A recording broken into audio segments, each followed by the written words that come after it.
This is all about adoption, and I think it is definitely a challenge that people wrestle with. How do you get people to actually take action, to adopt this PropTech technology when things perhaps have worked a certain way, perhaps people are change resistant? So what we want to do is talk today about moving away from the conversation and into action.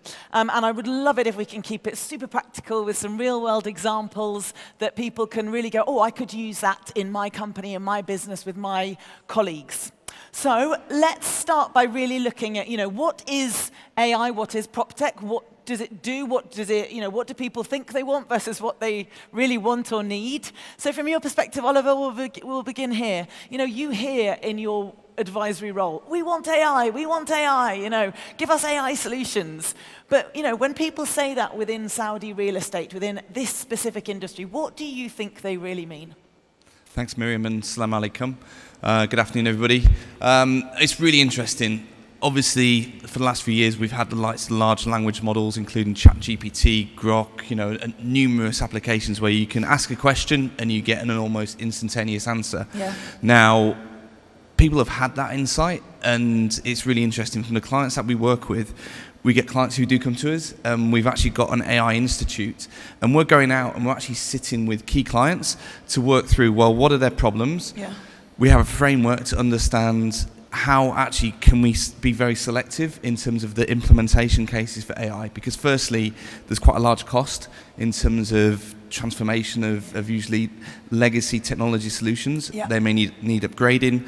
But also one of the fundamental points is also centered around data. And I heard it mentioned on the previous channel through my translation. Unfortunately, my Arabic isn't that good, but very much about the data quality. And so, again, we are working with a lot of clients to get the very basic standards of data implementation and standardization in place, because if you actually, it's not just a Saudi issue. We see it globally in terms of organizations not being ready and having the right data standards in place to actually adopt and bring real estate assets into that environment. Because we are talking, when we talk about a real estate project and you think about the number of data points that are involved, if you take the life cycle component, you're talking about every nut, bolt, if you've got irrigation pipes, every irrigation pipe within a project. So there are literally hundreds of thousands and millions of data points within a project. So again, how do you organize that? How do you have standard protocols? We do have building information management protocols, but actually, is that well adopted? And one really interesting area we might come back to when we talk life cycle is thinking about actually how is that information handed over between, let's say, the clients that we work with and the other organizations, whether that be government organizations that they need to link to and have APIs to actually process that information, feeding information both ways, and then also consultants that they work with. So how do they receive the information from consultants? And again, there is so much depth in that information. How do you actually keep that well organized and managed?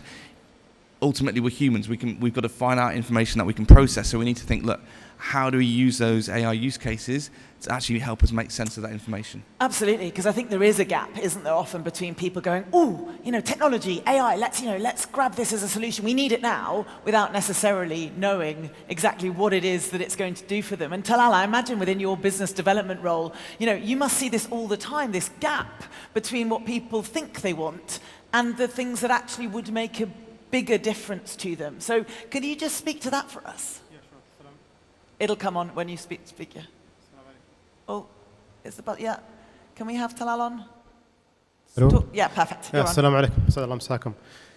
Yes, very, very important subject or question. Actually, Oliver already explained very well, but let me take you through from the developer point of view.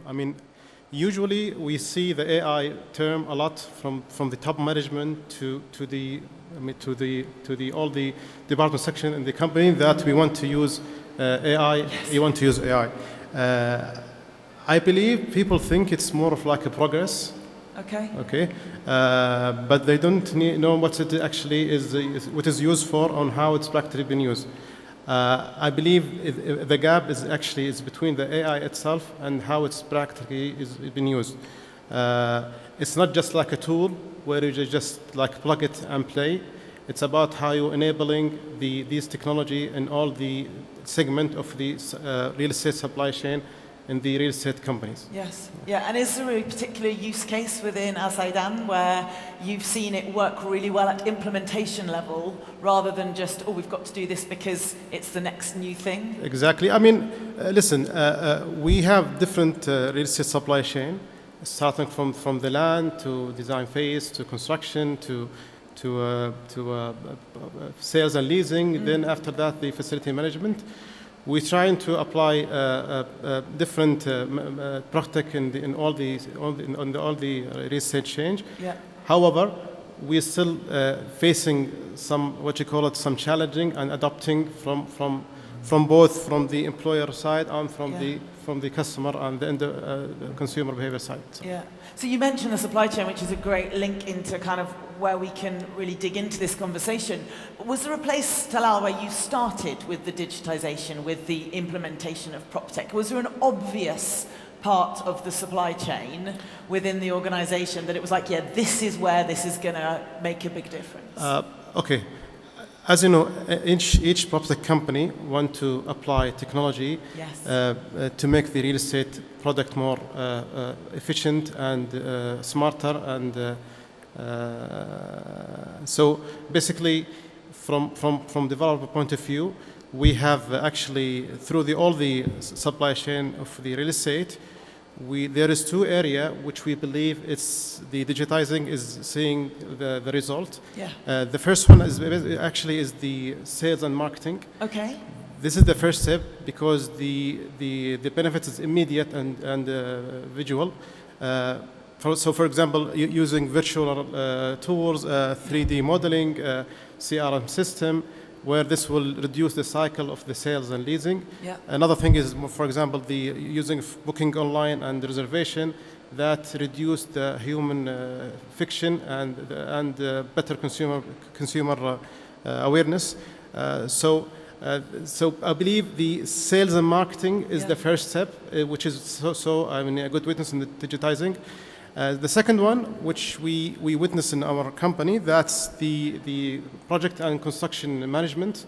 That's by digitizing all the delivery phase of the project by using, for example, BIM, digital platform or dashboard, IoT, drones, for example. All this, let's call it technology or PropTech, actually help reducing cost, safety, and the project became more efficient and actually it saved a lot of time for us. Yeah. It's quite an interesting point on the cost point because actually, although there might be an initial spike in the capex, what happens is you're right, if it means you can deliver something quicker, exactly. The time value of money and the saving you have because actually you've delivered something quicker. So an implementing of, as you say, an IoT technology that gives you let's say a faster response or a quicker readout, it means that actually, you can save time, but also the customer satisfaction levels can be higher as well if you can actually make a difference in terms of somebody who's bought a product and make it work better effectively. Yeah. And it's a key point for adoption, isn't it? When people see the results of something, then obviously they're going to want to move forward with it and adopt it better. So is that part of the benefit that you saw? Yes, that's actually, we saw a lot of benefits, especially for the cost, to be honest with you, and for the timing. Yeah. Because for us, real estate development company, that's for us a big value. Delivering in time and the project become more efficient, which is going to help us later on in the facility and property management. Yes. Actually. It's easier to sell future solutions when you can point to the success of an existing solution, Absolutely. I imagine. Absolutely. Yeah. And for you, Ollie, so from your Deloitte lens, where has tech really moved the needle for you? Where has it had its bang for its buck? Where have you seen kind of people wanting to adopt it and the adoption being better because the technology just worked and it made a difference? So from a real estate development perspective, when you look at the 4 key stages, so if we take the pre-development stage, a lot of studies have been done, and Urban Land Institute have identified it's between 80 to 90% of project value is established in that pre-development phase. So as I mentioned before, any AI use cases or digitalization, they have a cost. Now, where do you see the best bang for your buck, to take your phrase there, Mariam. It's very much, we are looking very heavily in the pre-development phase, and what that is a lot of complex information to do with revenue and cost associated with the project, and it's the forward planning of actually when are you going to receive that revenue. So again, looking at the data points, and actually there can be billions of data points in the information that's now available in the marketplace to understand that how consumers behave in the marketplace, how they move around cities. So you harvest that information to identify, look, what is really, really relevant for our particular project and location. But then also think about, look, where can we spend that little bit more to appeal to consumers? How can we plan our marketing campaigns, budget all of this up front in order that actually you do see the return through the project life cycle. And I also mentioned anything that you can do to save time during the development process. So we're using generative design now. So what would take, let's say, 8 to 12 weeks to do a pre-concept study on a particular site, we can run in 30 minutes an actual development layout for the project. Come and look at it. We've got it on our stand just to plug that.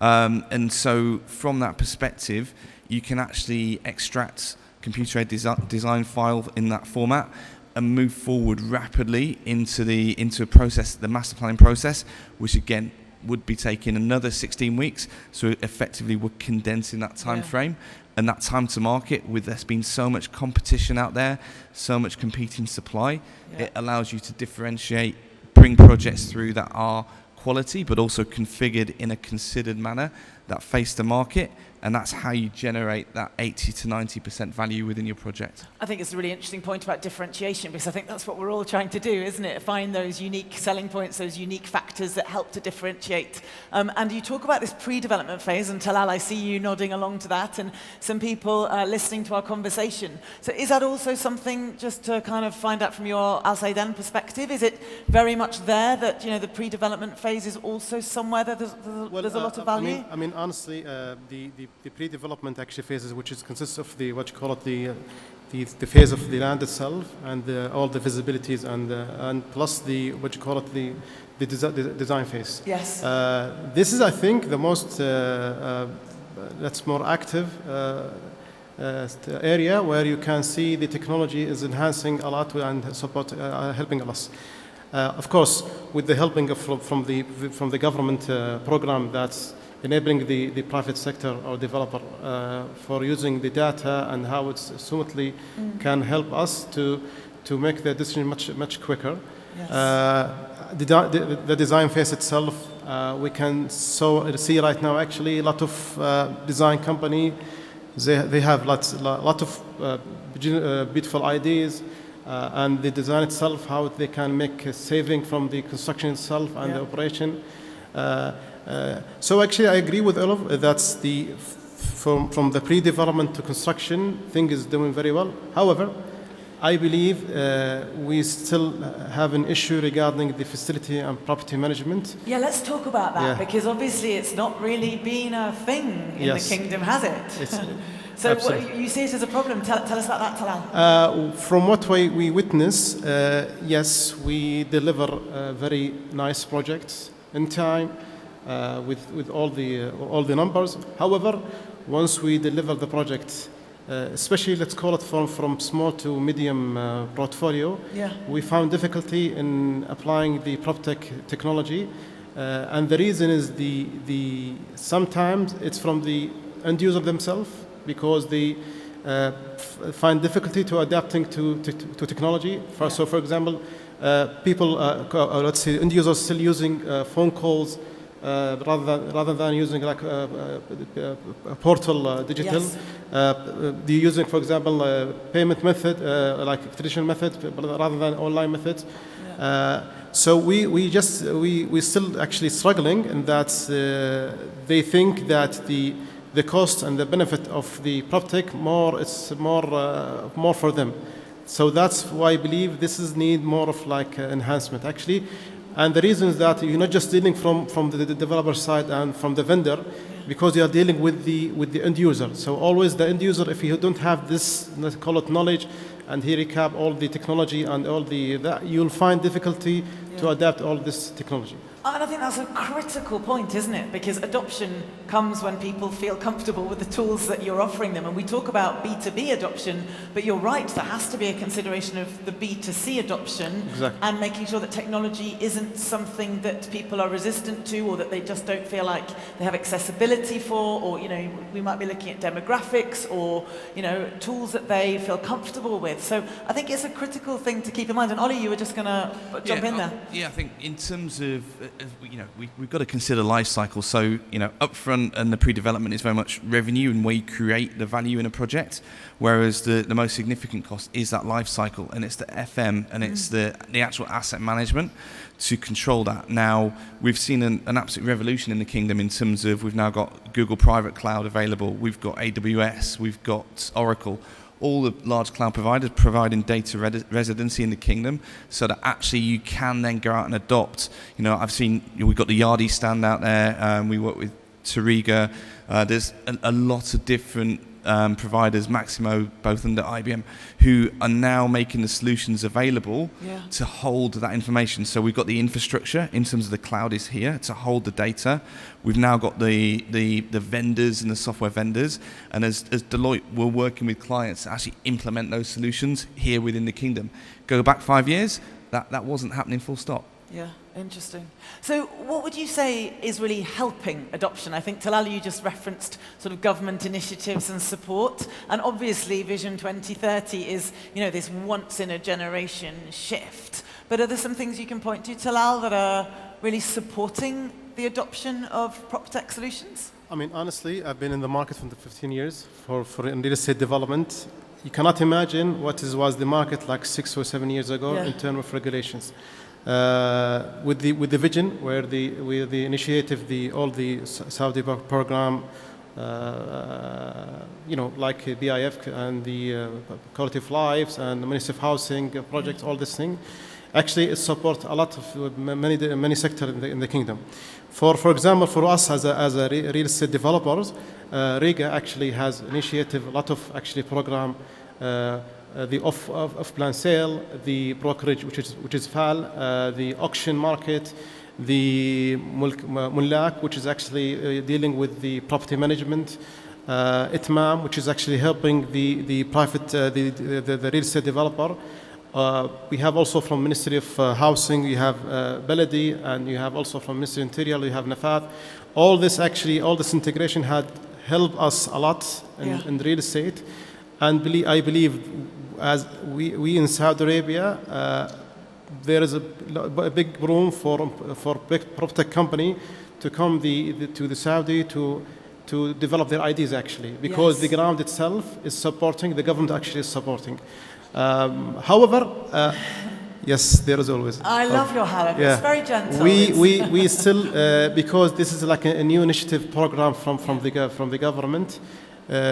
We still facing issue with the transparency and data gathering. There should be like let's call it collaboration between public and private sector, and maybe we go more extent that we have to make like a partnership even with them actually, in order to make this actually more efficient and adopted. I think there's a good example as well in terms of when we look at a planned development or even a finished development, the measurement standards. So we've got international property measurement standards out there, but again, we do see lots of hybrids being undertaken within the kingdom, and it's a very, very difficult mindset to shift because there are various local practices, even across Saudi, in terms of how units are measured. But when we come back to that first challenge with AI and technology, it's very, very reliant on the information and the quality of the information that goes in. So that's why we have to have certain standards that are set and maintained across the marketplace.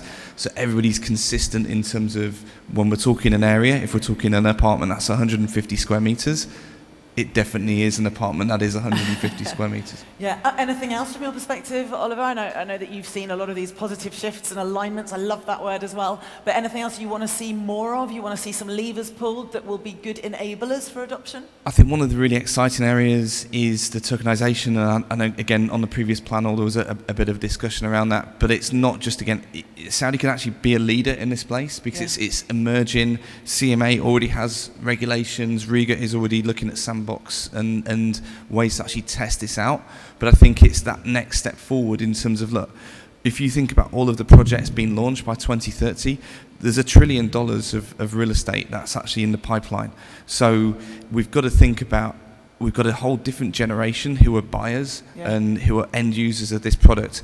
And that generation are using PropTech, and they're ahead of the game. They're using, and they're already, the projects that are coming tomorrow, we've seen instances where, look, you've implemented gamification so you can actually get a look and feel of those projects. So the next step is, well, actually having a transactional environment for that generation to actually, the next generation to actually embrace and actually engage and buy and participate in the marketplace. Yeah, absolutely. I mean, there's no doubt we can't deny that, you know, traditional real estate is changing. Talal, what are you kind of seeing in terms of what the private sector needs to be doing more of and thinking about to really respond to these changing customer behaviors and expectations? Because you've got on the one hand, like you say, this generation of people who, you know, absolutely PropTech's integrated gamification, but maybe without, I suppose, alienating this end of the scale. Are there some thoughts you have on that? I mean, listen, I think the private sector should be shift from thinking from project focus to experience focus. Oh, I love that. Actually, by integrating the technology and through all the real estate segment phases, and let me make it much easier for you. We as a developer, yes, we are welcoming all the PropTech companies. We welcome all the new ideas. You know, we have hundreds of vendors. I mean, half of them in the back. Yeah. I know them actually. However, which we saw actually to become more practical, the best way to make it more practical, that we do partnership with them. Okay. So we, as a real estate developer, for example, we have partnership with one of the brokerage firm who's listing all our real estate residential units in the platform. So actually, we have invested in this platform by us, and the reason that from inside the employees and the firm itself, they believe in this platform. Plus, it will reduce the learning curve and the adaptation. We have also, for example, done a partnership, for example, with a furniture firm where they're using AI, where they can furnish, consumer can furnish his units by AI. So again, this vendor came to us and listen, let's take it another way, let's partnership with you. Yeah. And the reason that once we do this step, actually, we see it's more efficient to the real estate development. Because adapting any PropTech or any new idea in real estate, yes, we welcome it, but once we try to apply it inside, we saw a couple of, let's call it, resistance and challenging to make some changes. Absolutely, yeah, challenging. Yeah, I think the Kingdom is a fantastic case study, because I think if you look at the next 12 months, one massive area I think is going to change is the fact that you've got a lot of large-scale, really high-end projects that are coming to market. But if you look at the traditional, if you look globally, how these projects are marketed, there'll be a big name international brokerage who take that project to market. You visit them at a trade show or you go to their offices. I think that experience is completely changing. It's people picking up the handset, looking at projects that they're interested in, and it's going to be let's say the developers and investors who are bringing projects through the platforms that are easiest to use to access inventory, and are very transparent in terms of actually how you can make an acquisition. But that needs a complete transformation in the back end, because there's AML requirements to consider, there's integration of CRM technologies behind that, there's 3D visualizations, as you say, there's planning tools in terms of layouts and customizations that can happen within units, but certain things can't be customized as well. Absolutely. So it's, what are the extent of that? And then coming back to the valuations, which then links into the ability to get a mortgage. Now, all of the seeds have been planted within the Kingdom in terms of going from a sack and crookie that used to be a piece of paper that you would pull out years ago, to now everything being digital online. So the technology is there.